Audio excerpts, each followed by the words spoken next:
शिष्य व्यास जी की आज्ञा को मानकर वनों में चले गए। इधर सुखदेव जी स्नान कर संध्या में समाधि में बैठने वाले थे। अब वो समाधि में बैठ जाते तो श्लोक ना सुन पाते। तभी शिष्यों ने वहां पर जाकर गाया, बरहा पीडम नटवर बपो कर्ण्यो कर्णीकार विभ्रद्वासा कनकपीशम वैजंतीं चामाला रंध्रान वेणुरादर सुधिया पूर्यन गोप वृंदे वृंदारण्यं स्वपदरमणं प्राविशद गीतकीर्तिः। मतलब श्री कृष्ण गोप बालकों के साथ वृंदावन में प्रवेश कर रहे हैं। जैसे जैसे हम वर्णन करते हैं ना, वैसे वैसे बिल्कुल ध्यान में सोचा करो। जो दिमाग घर में लगा हुआ है ना, उसको यहाँ लगा कि श्री कृष्ण गोप बालकों के साथ वृंदावन में प्रवेश कर रहे हैं। उन्होंने मस्तक पर मोर मुकुट धारण किया हुआ है और कानों में पीले पीले कनेर के पुष्प को लगाया हुआ है। शरीर पर पीला पीतांबर विराजमान है और उनके गले में 5 प्रकार के फूलों से सुसज्जित सुगंधित पुष्पों की माला पड़ी हुई है, जिसको वैजंती माला कहते हैं। और बांसुरी के छिद्रों में वे अपने अधरा अमृत को, अपने अधरों के अमृत को भर रहे हैं। उनके पीछे पीछे गोप ग्वाल उनकी लोक पावन कीर्ति को गाते हुए चल रहे हैं। इस प्रकार ये वृंदावन बैकुंठ से भी ज्यादा सुंदर हो गया है। उनके चरण चिन्हों से ये बैकुंठ से भी अधिक रमणीय बन गया है। मोर श्री कृष्ण को प्रिय है, क्योंकि मोर का पंख लगाते हैं ना ठाकुर जी, क्योंकि मोर इंद्रियों से, अपने शरीर से काम सुख का भोग नहीं करता। मोर जो आंसू बहाता है नृत्य करते हुए, मोरनी इसको पी जाती है और उसी से गर्भ ठहरता है ना। तो मोर इतना शुद्ध है, इसीलिए क्योंकि मोर काम सुख नहीं लेता, इसलिए भगवान उसके पंख को अपने सिर पर विराजमान करते हैं। काम सुख को जो भूल जाए संसार में, वही भगवान को प्राप्त कर सकता है।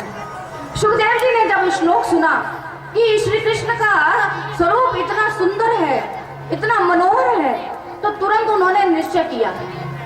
वो निराकार ब्रह्म की उपासना करते थे कि जिसका कोई रूप ना हो, है ना, समझते हो ना। निराकार ब्रह्म की उपासना करते थे। तब उन्होंने जब ये सुना कि कृष्ण का रूप इतना मनोहर है, इतना रमणीय है, इतना सुंदर है, तो उन्होंने कहा अब मैं निर्गुण उपासना नहीं करूंगा, अब तो मैं भगवान की सगुण उपासना करूंगा, उनके सुंदर स्वरूप की उपासना करूंगा। और तब उन्होंने सोचा कि श्री कृष्ण तो माखन मिश्री का भोग लगाते हैं। अरे मैं इतनी सारी माखन मिश्री कहाँ से लाऊंगा इस जंगल में, और मैंने तो लंगोट का भी त्याग कर दिया है, मैं तो नागा रहता हूँ, और यहाँ पर वो माखन मिश्री मांगेगा तो मैं कहाँ से लाऊंगा। अरे यशोदा के घर में क्या कम मक्खन है था, जो वो गोपियों के घर पे भी चुरा के खाता था, तो मैं उसकी पूर्ति कहाँ से करूंगा। अरे जाओ छोड़ो, मैं तो निर्गुण उपासना ही करूंगा, मैं कहाँ से पूरा करूंगा इनकी इच्छाएं। और तभी बच्चों ने, शिष्यों ने दूसरा श्लोक गा दिया, महोवंकियं स्तनकालकूटं वेदान्तयाप्ययदाप्यसाध्वी लेभे गतिं धात्र्युचितां ततोऽन्यं तं वा दयालुं शरणं व्रजम्।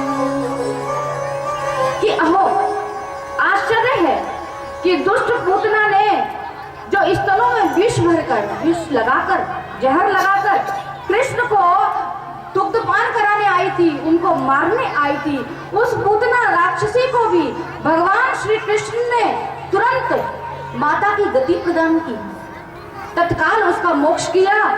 जो सदगति माँ यशोदा को उन्होंने सैकड़ों वर्षों के बाद दी, वो सदगति, वो गति, वो मुक्ति, वो पूतना को उन्होंने तुरंत ही प्रदान कर दी। अरे कृष्ण को माखन मिश्री तो क्या, कुछ भी नहीं चाहिए। वो तो अगर प्रेम से जहर भी पिलाओ तो तुम्हें मुक्ति प्रदान कर देता है। उस कृष्ण को किसी चीज की आवश्यकता नहीं, केवल प्रेम की आवश्यकता है। वो पदार्थ से जो प्रसन्न होता है वो मनुष्य होता है, वो जीव होता है, और जो प्रेम से प्रसन्न होता है वो ईश्वर है। मनुष्य को कुछ प्रदान करो, कुछ पदार्थ दो, कुछ धन दो तो वो प्रसन्न हो जाता है, लेकिन ईश्वर किससे प्रसन्न होता है? प्रसाद चढ़ाने से नहीं, प्रसन्नता के साथ प्रसाद चढ़ाने से, भक्ति के साथ प्रसाद चढ़ाने से। प्रसाद या जलाया हुआ दीपक ऊपर नहीं जाता, लेकिन उस समय जो हमारे भाव होते हैं, उस भाव के कारण वो चढ़ाया हुआ प्रसाद, वो जलाया हुआ दीपक का प्रकाश भी भगवान के पास पहुंच जाता है। इसलिए भक्ति से और प्रेम से भगवान की सेवा करें। शिष्यों से कहा, सुखदेव जी ने कि और सुनाओ, बड़े सुंदर श्लोक हैं। वो भक्ति में लीन हो गए, भगवान के प्रेम में। तब उन शिष्यों ने कहा, यदि आपको और श्लोक सुनने हैं ना, तो आपके पिता महर्षि वेदव्यास जी के पास में हैं, आपको उनके पास जाना पड़ेगा। आज निर्गुण ब्रह्म का उपासक, निराकार ब्रह्म का उपासक उस ब्रह्म के प्रेम में, उस कृष्ण के प्रेम में पागल हो गया, और पागल होकर उसके प्रेम में व्यास जी के, अपने पिताजी के आश्रम की तरफ दौड़ पड़ा। और वहां पहुंचकर दौड़कर भगवान सुखदेव महर्षि वेदव्यास जी के, अपने पिताजी के चरणों में गिरकर साष्टांग प्रणाम करते हैं और उनसे भागवत अध्ययन की प्रार्थना करते हैं। व्यास जी ने सुखदेव जी को श्रीमद् भागवत का अध्ययन कराया। सूत जी कहते हैं, हे शौनकादिक ऋषियों, आश्चर्य मत करो, ये कोई आश्चर्य की बात नहीं। भगवान के गुण बहुत ही मधुर हैं, मधुराधिपति रत्नम मधुर। भगवान के रूप बड़े ही मधुर हैं, वो सबको अपनी ओर खींच लेते हैं। आत्मा रामाच मुनियो निर्ग्रंथा अप्यूरूपमहे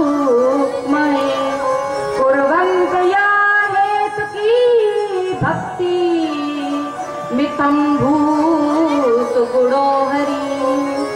जो ज्ञानी है, जिनकी अविद्या की गांठ खुल चुकी, जिन्हें भगवान की भी प्राप्ति हो चुकी, जो सदा आत्मा में ही रमण करते हैं, जो आत्मा राम बन चुके हैं, अरे वो भी भगवान की, जो निष्काम भक्ति करते हैं, वो भी भगवान के मनोहर गुणों की चर्चा किया करते हैं। भगवान को प्राप्त करने के बाद भी भगवान का रूप इतना मधुर है कि वो दिन रात आत्मा राम मुनि भी भगवान के गुणों की ही चर्चा किया करते हैं। सूत जी कहते हैं, परीक्षो तो अथा राजऋषेजन कर्म विलापनम संसताम च पांडु पुत्राणाम बक्षि कृष्ण कथोदयम। हे शौनकादिक ऋषियों, ध्यान से सुनो। अब मैं राज ऋषि परीक्षित के जन्म की कथा आपको सुनाता हूँ, और परीक्षित के जन्म, कर्म और मोक्ष की कथा और पांडवों के स्वर्ग आरोहण की कथा आपको सुनाता हूँ, क्योंकि इन्हीं कथाओं से कृष्ण कथा का उदय होता है, और जिनकी कथाओं से भगवान की कथाओं का उदय होता है, उनकी कथा भी भगवान की कथा से कम नहीं होती। बोलो भक्तों की।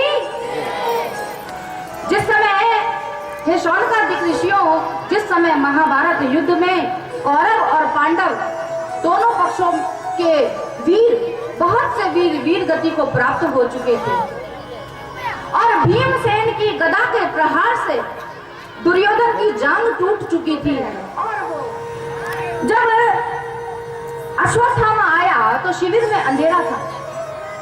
अश्वत्थामा ने पांडु पुत्रों को ही पांडव समझ लिया और अंधेरे में ही उनके सिरों को काट डाला। वो पांचों ही पांडु पुत्र वीर गति को प्राप्त हो गए। उन सिरों को ले जाकर अश्वत्थामा ने दुर्योधन को भेंट किया। तब दुर्योधन को भी, जो इतना दुष्ट था, उसे भी ये बुरा लगा कि अश्वत्थामा ने हमारे वंश के आखिरी चिरागों को भी बुझा दिया, और इस दुख में दुर्योधन रोते रोते अपने प्राणों को त्याग देता है। क्या क्यों रोया वो? क्योंकि अब मेरा श्राद्ध कौन करेगा? देखो, स्वार्थी मनुष्य जो होता है ना, वो मरने के बाद भी स्वार्थी होता है। माता शिशूनाम निधनम सुताना। तुम्हारे पुत्रों को मारने वाला अश्वत्थामा आकाश पाताल कहीं भी हो, मैं उसे खोज कर मारूंगा।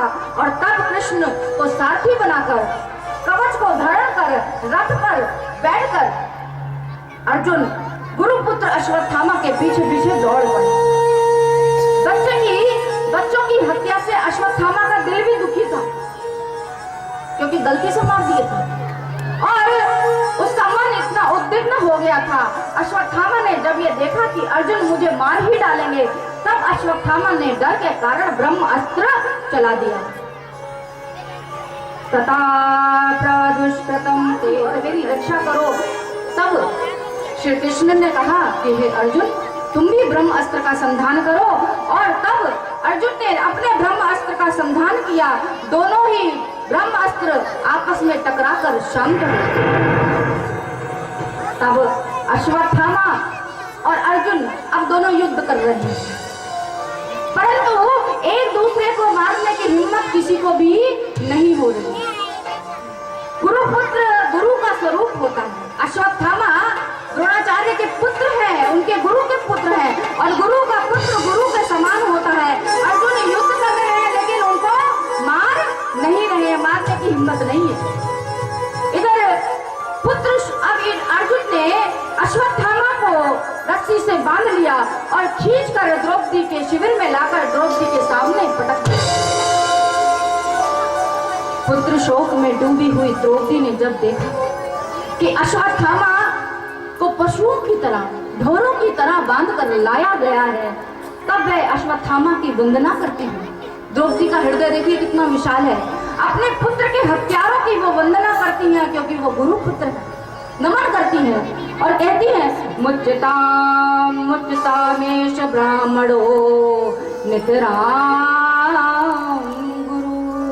अरे इन्हें छोड़ दो, इन्हें छोड़ दो, ये ब्राह्मण है, ये गुरु पुत्र है, ये हमारे लिए वंदनीय है, हमारे लिए नमन है। इस समय जैसे मुझे कष्ट हो रहा है, ऐसे ही इनकी माँ गौतमी को होगा यदि इन्हें मारा जाएगा। इसलिए इन्हें छोड़ दो, इन्हें मारो मत। इस बात का समर्थन युधिष्ठिर ने भी किया, नकुल और सहदेव ने भी किया कि इन्हें नहीं मारते।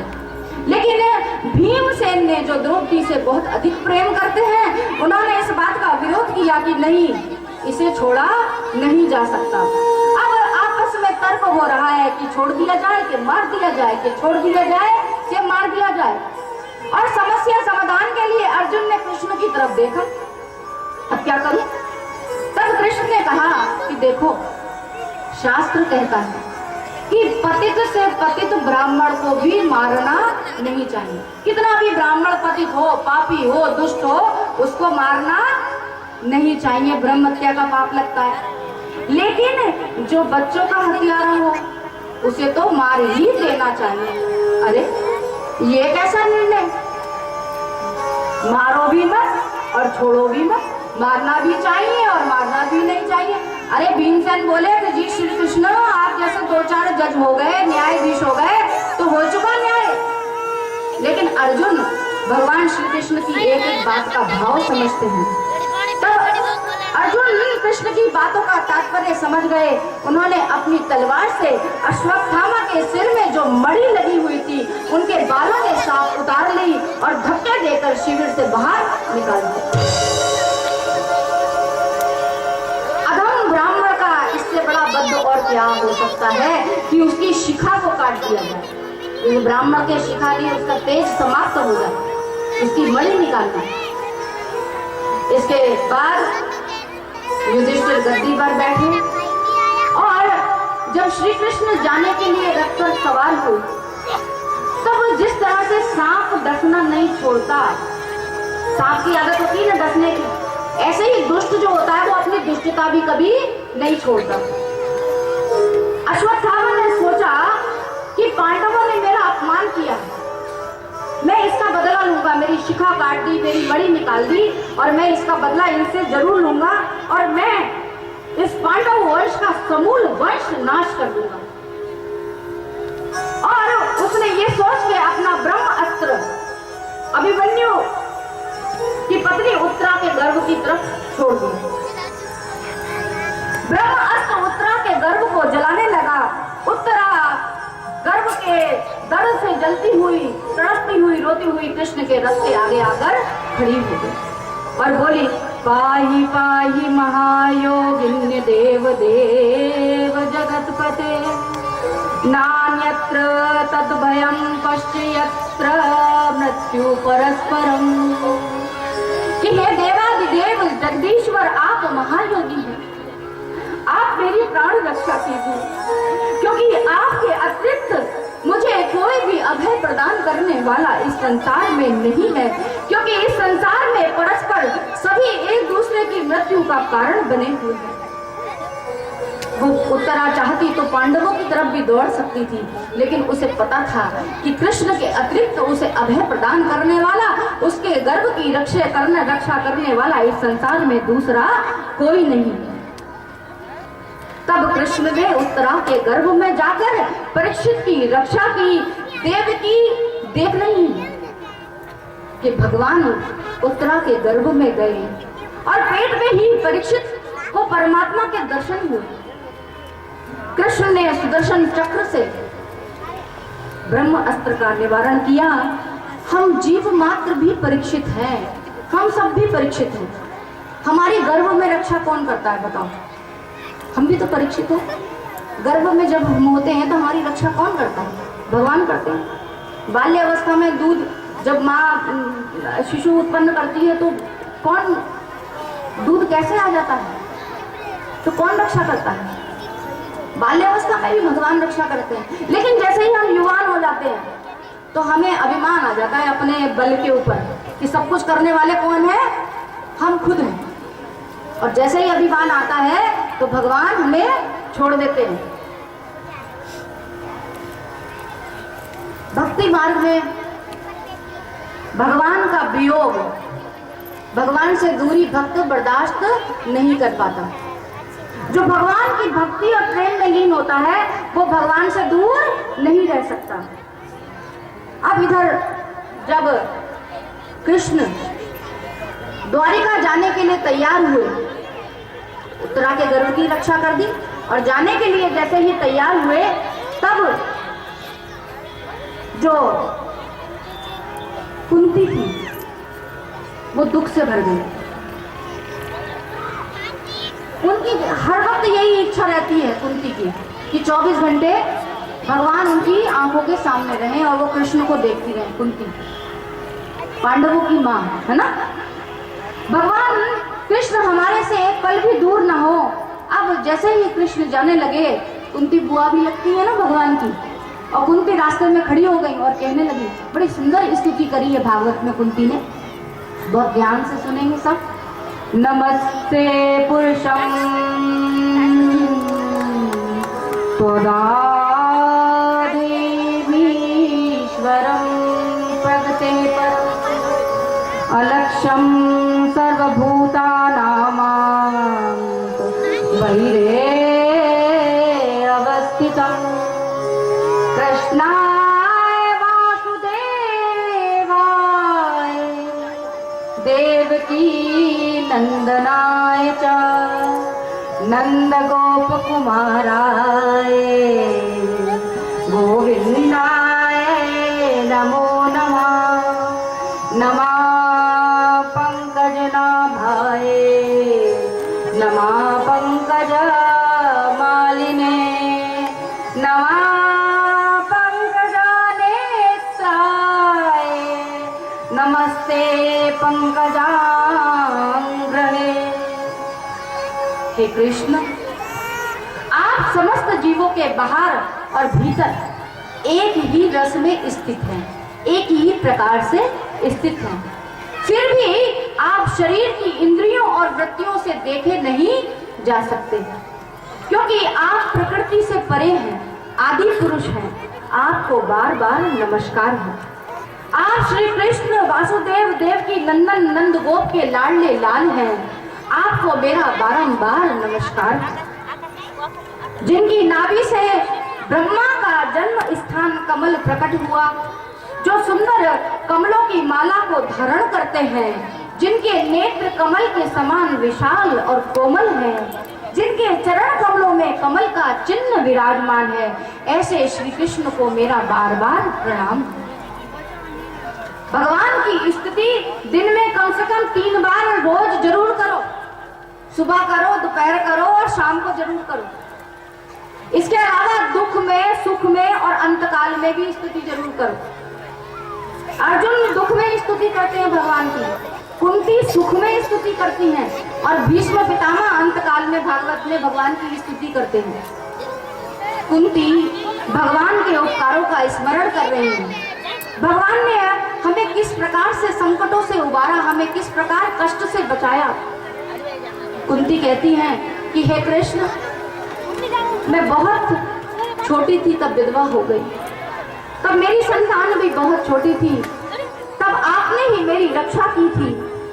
सामान्य मनुष्य अति सुख में भगवान को भूल जाता है। जीव पर भगवान अनेकों उपकार करते हैं किंतु वो सब कुछ भूल जाता है।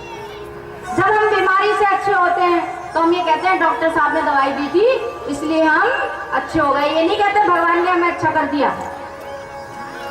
लेकिन कुंती बार बार भगवान को धन्यवाद दे रही है।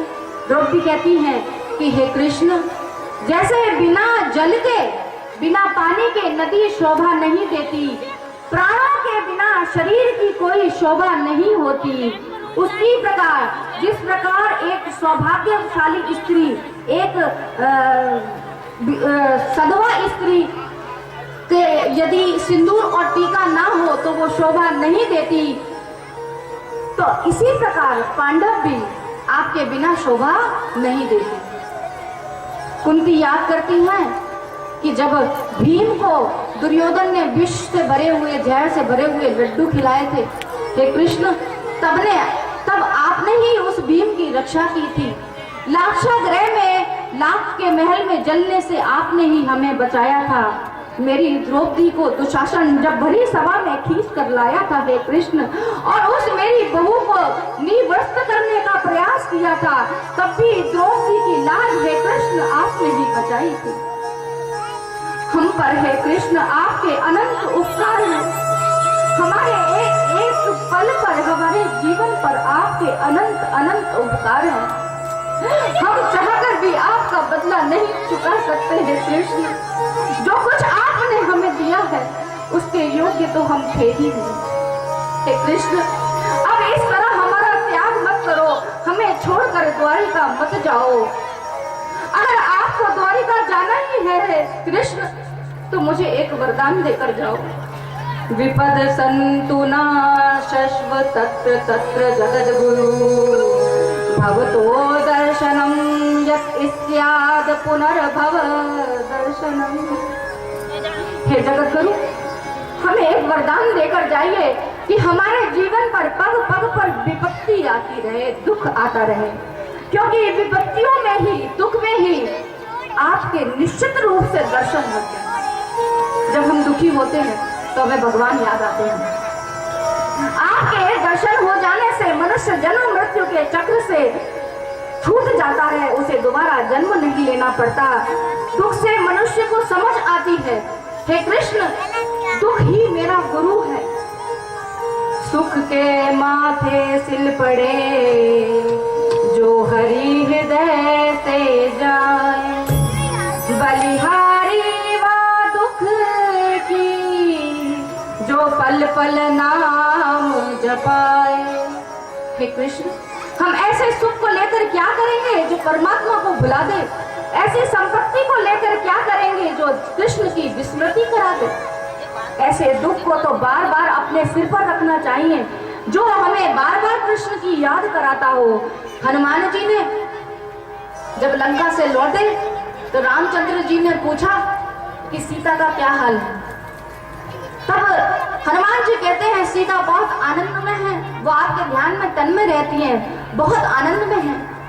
कहे हनुमंत विपत प्रभु सोई, जब तब सुमिरन भजन न होई। कहे हनुमंत विपत प्रभु सोई, जब तब सुमिरन भजन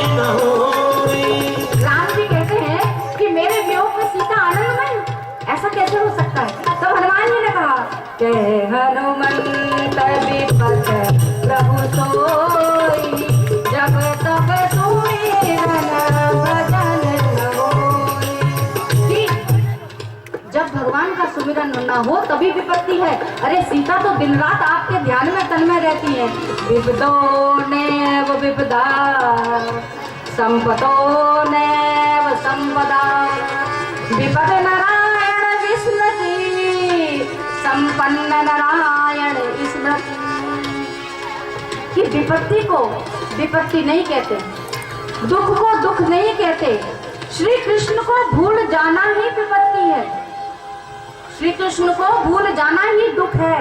और गोविंद की याद बनी रहे, यही सबसे बड़ा धन है, यही सबसे बड़ी संपत्ति है। दुख भी मुझे प्यारे हैं, क्योंकि प्रभु दुख भी मुझे प्यारे हैं, छोड़ूं मैं किसे भगवन, दोनों ही तुम्हारे हैं, दोनों ही तुम्हारे हैं।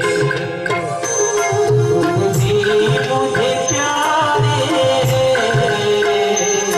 तुम भी मुझे प्यारे हैं, छोड़ूं मैं किसे भगवन, दोनों ही तुम्हारे हैं, दोनों ही तुम्हारे हैं।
जब तारी बिना देखूंगा ये तेरे या थारे हैं छोड़ूं मैं किसे भगवन दोनों ही तुम्हारे हैं छोड़ूं मैं किसे भगवन दोनों ही तुम्हारे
कुंती कहती है कि हे कृष्ण, आपके जन्म के ऋषियों ने, कवियों ने कई प्रयोजन बताए हैं, कई उद्देश्य बताए हैं। हे कृष्ण, किंतु मुझे लगता है कि दुष्टों का विनाश करना ही आपका प्रधान कार्य नहीं है। केवल दुष्टों के विनाश के लिए ही नहीं आते आप तो अपने भक्तों को प्रेम प्रदान करने के लिए, दान करने के लिए इस संसार में आए हैं। मुझसे मेरे भाई वासुदेव जी ने कहा था, जब कंस के त्रास के कारण वो बहुत दुखी थे। वासुदेव गोकुल में नहीं जा सकते थे हे कृष्ण, तब उन्होंने मुझसे कहा था कि कुंती, तुम जाकर कन्हैया के दर्शन कराओ। तब हे कृष्ण, आप गोकुल में बाल लीला कर रहे थे। आपका बाल स्वरूप, आपका वो बचपन मैं कभी नहीं भूल सकती, जब यशोदा ने आपको बांधा हुआ था। आपके आंखों में आंसू झलक आए थे, आपका काजल आपके गालों पर, आपके कपोलों पर बह चला था। अरे काल भी जिसके काल से, जो काल भी जिसके काल से कांपता है, जो काल भी आपके भय से कांपता है, उस समय वो काल के भी काल श्री कृष्ण मां यशोदा के डर से थर थर कांप रहे हैं। अथा विश्वेश विश्वात्मना विश्वमूर्ते स्वकेशु में इसने पाशमिमं छिन्दी दृढ़ं पांडुषु वज्रषु। हे कृष्ण, आप विश्व के स्वामी हैं, आप विश्व की आत्मा हैं, आप विश्व रूप हैं। यदुवंशियों और पांडवों में मेरी बड़ी ममता हो गई है। इन स्वजनों के साथ जुड़ी हुई, इन पुत्रों के साथ और यदुवंशियों के साथ जुड़ी हुई जो मेरी स्नेह की रस्सी है, उस रस्सी को आप तोड़ दो। मेरे स्नेह को, जो मेरा इन यदुवंशियों से हो गया है, इस दृढ़ रस्सी को आप तोड़ दें। ऐसी दया करें कि मुझे आपकी अनन्य भक्ति प्राप्त हो। कुंती का भाव जानकर, कुंती के प्रेम को जानकर श्री कृष्ण वापिस आ गए। जय हो। वास्तव में तो कृष्ण भीष्म के लिए वापिस आए थे, लेकिन सब ये समझ रहे हैं, युधिष्ठिर ये सोचते हैं कृष्ण मेरे लिए आ गए, कुंती ये समझती है कि कृष्ण मेरे लिए आ गए, अर्जुन ये समझते हैं कि कृष्ण मेरे लिए आ गए। उधर भीष्म बाणों की सैया पर लेटे हुए और श्री कृष्ण को याद कर रहे हैं। मोर मुकुट वाले घुंघराली लट वाले, मोर मुकुट वाले घुंघराली लट वाले, ओ अपना भोला सा मुखड़ा दिखाएगा, चंदा सा मुखड़ा दिखाएगा। भोले मुकुट वाले घुंघराली लट वाले, भोले मुकुट वाले घुंघराली लट वाले, मोर मुकुट वाले घुंघराली लट वाले, भोले मुकुट वाले घुंघराली लट वाले, उन्हें बिना चंदा सा मुखड़ा दिखा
पश्चात व्यास जी को 4 मंत्र दिए, जिसका विस्तार व्यास जी ने किया 18,000 श्लोकों में और उससे श्रीमद् भागवत ग्रंथ की रचना की। अब व्यास जी को लगा कि मेरा अवतार जो कार्य था वो पूरा हो गया, परंतु व्यास जी को एक चिंता हुई कि ये ग्रंथ तो मैंने लिख दिया, परंतु इसका प्रचार कौन करेगा, इस ग्रंथ का प्रचार प्रसार कौन करेगा। इस ग्रंथ में मैंने सब कुछ भर दिया है, प्रभु का प्रेम कूट कूट कर भर दिया है। जो इसका आश्रय लेगा, जो इस ग्रंथ का आश्रय लेगा, जो इसका श्रवण करेगा, जो इसका अध्ययन करेगा, उसको कलयुग का भय नहीं होगा। ये भागवत प्रेम का शास्त्र है, इसमें प्रेम ही प्रेम है भगवान के लिए। माया के साथ प्रेम करने वाला इस ग्रंथ का प्रचार कभी नहीं कर सकता। श्रीमद् भागवत परमहंसों की संहिता है। श्री कृष्ण तो महापरमहंस हैं, तो कोई निर्विकारी, जिसमें कोई विकार ना हो, जिसमें कोई लोभ ना हो, जिसमें भगवान के प्रति प्रेम ही प्रेम हो, वही निर्विकारी इस ग्रंथ की को प्रचार कर सकता है। बहुत सोचने पर व्यास जी को लगा कि अगर कोई इस संसार में है तो वो एक ही है, जो मेरा पुत्र, जिसका नाम है सुखदेव। मेरा पुत्र सुखदेव इसलिए कि जिस सुखदेव को नारियों में श्रेष्ठ अप्सरा रंभा चलित करने आई, उनके मन में विकार उत्पन्न करने के लिए आई और उनसे कहने लगी, सुखदेव जी से बोली कि जिसने संसार में सुखों का भोग नहीं किया, जिसने संसार में स्त्री का भोग नहीं किया, वृथा गतम तस्य नरस्य जीवन, उस मनुष्य का जीवन बेकार है। तब सुखदेव जी ने क्या कहा, सुनिए कि हे देवी रंभा, सुनो कि किसका जीवन व्यर्थ है। नारायण पंकजालोचना कयूरहारं परिशोभमान भक्तया युतो येन सुपूजितो नहीं वृथागतं तस्य नरस्य जीवनम्। श्रीवत्सलक्ष्मी प्रत्यहत प्रदेश स्ताशे भज चक्रधरा परात्महा न सेवितो येन क्षणमुकुन्दो वृथागतं तस्य नरस्य जीवनम्। हे देवी सुनो कि किस जीव का जो जीवन है वो व्यर्थ है, वो किसका है कि नील कमल से जिनके सुंदर नेत्र हैं, जिनके आकर्षण अंगों पर कयूर हार आदि अलंकार आभूषण सुशोभित है, शोभायमान है, ऐसे सर्व अंतर्यामी नारायण प्रभु के चरण कमलों में जिसने भक्ति पूर्वक अपने आप को स्वयं को समर्पित नहीं किया और अपने आवागमन के चक्र को नष्ट नहीं किया, ऐसे मनुष्य का जीवन व्यर्थ है देवी। और सुनो किसका जीवन व्यर्थ है, जिनके वक्ष स्थल पर भगवान के श्री लक्ष्मी जी शोभायमान है, जिनकी ध्वजा में गरुड़ जी विराजमान रहते हैं, जो सुदर्शन चक्रधारी हैं, ऐसे परमात्मा मुकुंद भगवान का जिसने क्षण मात्र भी स्मरण नहीं किया, ऐसे मनुष्य का जीवन व्यर्थ है। ब्रह्मा ने, अप्सरा ने जब नारी देह की, स्त्री देह की बहुत प्रशंसा की सुखदेव जी के आगे, तो सुखदेव जी ने रंभा से क्या कहा, उन्होंने कहा, हे देवी, स्त्री का शरीर इतना सुंदर होता है, इतना सुगंधमय होता है, ये तो मैंने आपसे आज ही जाना है। यदि भगवान की प्रेरणा से मुझे अगला जन्म मिला तो मैं तेरी जैसी माँ को ही पसंद करूंगी। बोलिए जय जय श्री राधे। ऐसे हैं सुखदेव महाराज। सुखदेव जी जन्म सिद्ध योगी हैं। उन्होंने अपने जीवन में काम और क्रोध को कभी किया ही नहीं। काम और क्रोध सुखदेव जी ने कभी किया ही नहीं। जहाँ काम तहाँ राम नहीं, जहाँ राम नहीं काम, है ना। जहाँ राम वहाँ काम नहीं, और जहाँ कहाँ काम वहाँ राम नहीं। और जन्म लेते ही उन्होंने तपस्या के लिए वनों की ओर प्रयाण किया, और वो सदैव ब्रह्म चिंतन में लीन रहते हैं। उनको वन से मैं कैसे बुलाऊं, व्यास जी ये सोच रहे।